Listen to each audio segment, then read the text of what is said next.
In 1997, Boeing engineers faced an impossible challenge. What do you do when you inherit a jet you never wanted from a company you just acquired? The result would become aviation's greatest contradiction, an aircraft so perfectly designed that it failed spectacularly, yet somehow became the backbone of America's largest airline. But what you don't see when a Delta 717 taxis past your gate are the remarkable secrets hidden within this orphan jet. Secrets that reveal why the industry's most sophisticated operator bet everything on an airplane everyone else abandoned. Today, we're uncovering the extraordinary truth about the Boeing 717 and why this forgotten aircraft became either the smartest fleet decision in modern aviation history or the most beautiful mistake ever made. Here's what's truly fascinating about the Boeing 717. It's not really a Boeing at all. You're looking at the final chapter of aviation's longest continuous jetliner dynasty, a bloodline that stretches back over 6 decades to when John F. Kennedy occupied the White House. The 711 story begins in the 1960s with the revolutionary Douglas DC-9, a short-haul workhorse that shattered every convention of its era. That T-tail configuration and those distinctive rear-mounted engines, they represented a radical departure from traditional design philosophy. Engineers moved the engines to the back, creating a cleaner wing and quieter forward cabin, innovations that seem obvious today but were revolutionary then. This design evolved through an unbroken chain. DC-9 to McDonnell Douglas, MD-80, then MD-90, and finally the MD-95. Each generation refined the formula, but the DNA remained pure. When Boeing slapped their name on the MD-95 and called it the 717, they weren't creating something new. They were continuing the longest-running jetliner family in aviation history. Think about that for a moment. With the exception of the Boeing 737, no other aircraft design has matched that staying power. While competitors started fresh with each generation, this lineage represents 60 years of continuous evolution. The 717 carries 6 decades of accumulated wisdom in its aluminum skin. Would it surprise you to learn that Boeing actively sabotaged their own product? When Boeing acquired McDonnell Douglas in 1997, they inherited the MD-95 program, a jet they never designed, competing against planes they actually wanted to sell. Boeing faced a corporate nightmare. What do you do with a competitor's baby when you've got your own children to feed? They had bigger priorities. The 737 Next Generation program that would dominate narrow-body sales for decades. The solution was brutal in its simplicity. Rebrand the MD-95 as the Boeing 717. Provide minimal support and hope it would quietly disappear. The market response was devastating. Only 156 Boeing 717s were ever built, the shortest production run of any Boeing-branded jetliner still flying today. Boeing essentially orphaned their own product, focusing resources on the 737NG, while the 717 limped toward cancellation. Here's the irony that still makes aviation executives wince. Boeing proved their own jet was a failure by refusing to support it. They created a self-fulfilling prophecy, then acted surprised when airlines chose their preferred 737s instead. The 717 failed spectacularly because it solved a problem most airlines didn't have. By 1999, when the 717 entered service, the industry had already moved on. Regional jets like the Canadair Regional Jet and Embraer models were revolutionizing short routes, offering flexibility and economics the 717 couldn't match. Meanwhile, airlines wanting growth capacity bought 737s and A320ES, jets that could fly anything from 45-minute hops to 5-hour transcontinentals. The 717 was stuck in aviation's no man's land. Too big to compete with nimble 50-seaters, too small to match the versatility of mainline narrow bodies. It was the aircraft equivalent of a specialized tool in a world demanding Swiss Army knives.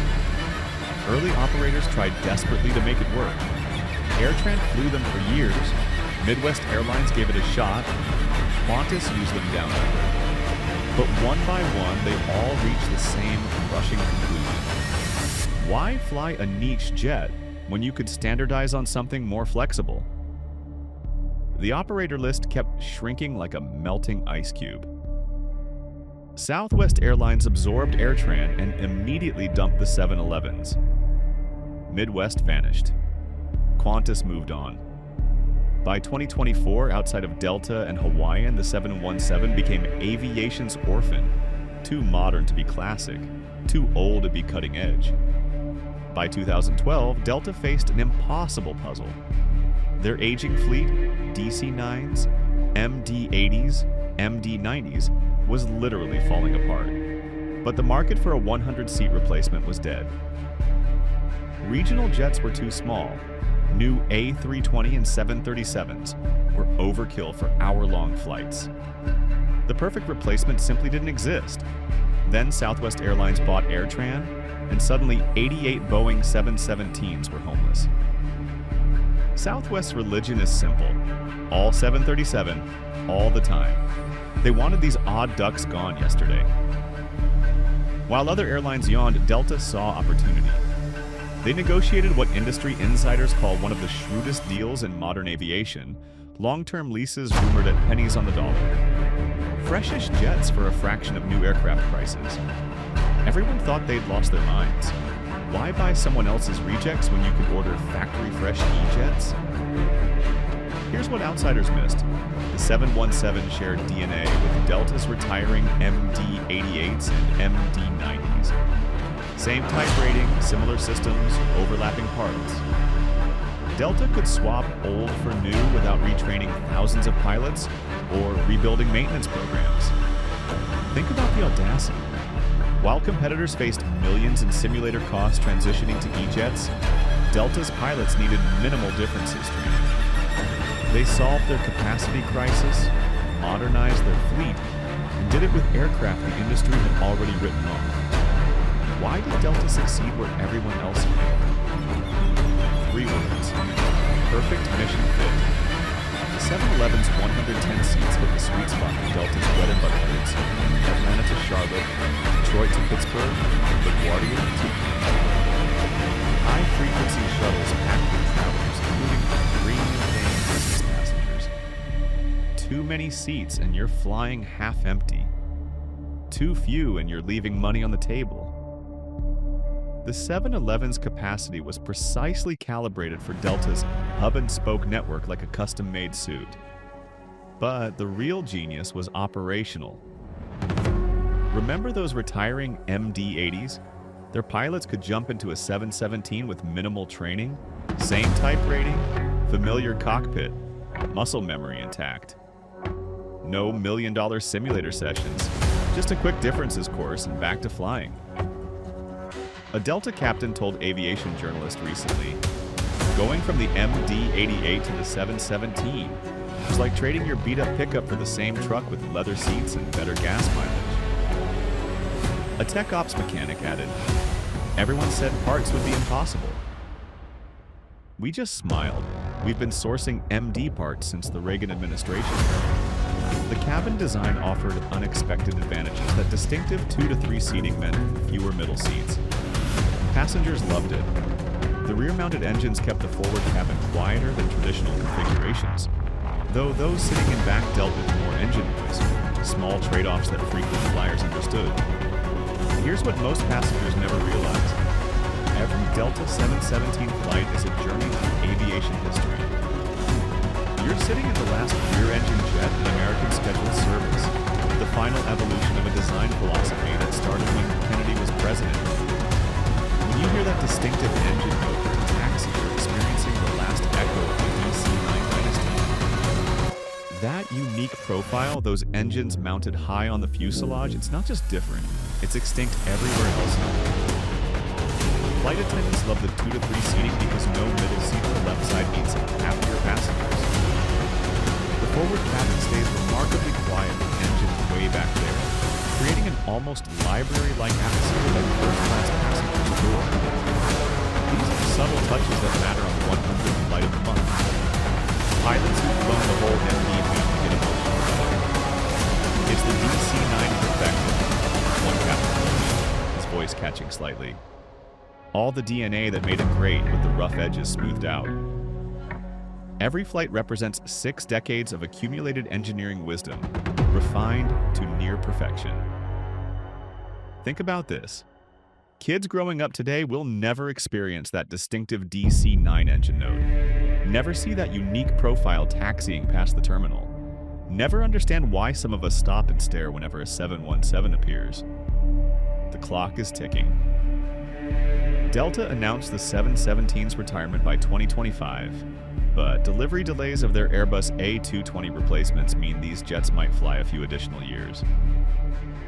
What was supposed to be a clean transition has become a messy extension of aviation's most unlikely success story.